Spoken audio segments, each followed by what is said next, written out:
Hello guys! Welcome to my vlog. You see, nandito kami sa Virgin Island this time dahil mayroon akong dalawang bisitang napakagaganda. So ayan, ito nga pala ay sa labas na pauwi na kami nung magkuha na kami ng picture dyan dahil napakainit kanina nung pagpasok. Pero mamaya papakita ko sa inyo kung ano yung meron dyan sa Virgin Island. So ayan, hindi na nga ako nagpicture dyan, kunting video lang dahil ako na lang yung kumuha sa kanila dahil napakainit talaga, grabe.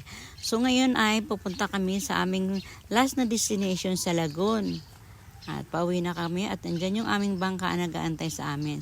Sila pastor nga pala yung aming nirent na bangka sa island hopping. Bali, 4 na destination yung aming pinuntahan at mamaya ipapakita namin sa inyo kung ano yung aming mga napuntahan. So tara guys, sakay na tayo sa aming bangka.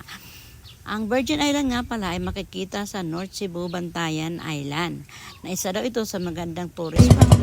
Ngayon guys, ay galing na kami dito sa Virgin Island. Sila nga pala yung aking dalawang magagandang bisita. Galing nga pala sila ng Manila sa Valenzuela. Kapitbahay ko lang sila guys. So nakarating sila dito sa aming isla, sa Bible School. Kaya amin silang itinor dito. Dahil gusto nilang makita ang view ng Bantayan Island.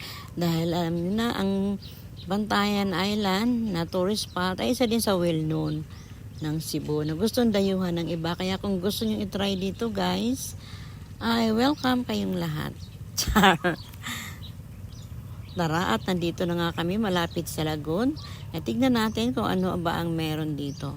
Dahil from Bantayan ay na Virgin Island to Lagoon, parang mga 15 minutes lang yung biyahe o 20 kung hindi ako nagkakamali.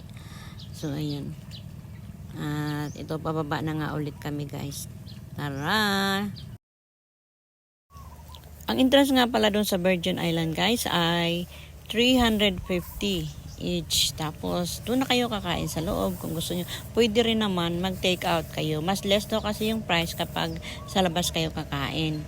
Compare doon sa loob ay talagang medyo pricey. Anyway, kahit saan naman, pag sa mga pasyalan. Entrance na dito guys ay